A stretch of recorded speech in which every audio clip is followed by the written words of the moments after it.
I'm going to show you why I clapped right there in the follow-up lesson.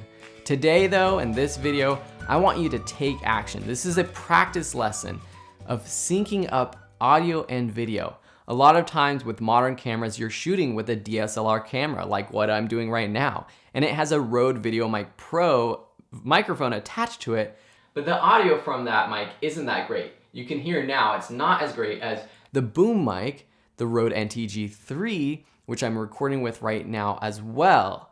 So in this lesson, download the audio and the video clips. They're downloadable files attached in the resources.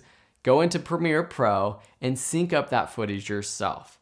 I'm going to follow this up with a review lesson next, showing you how I did it, but I want you to practice first. Thanks for watching. If you have any questions, send me a message or post a question on the Q&A tab on the course, and we'll see you in that next lesson. Good luck.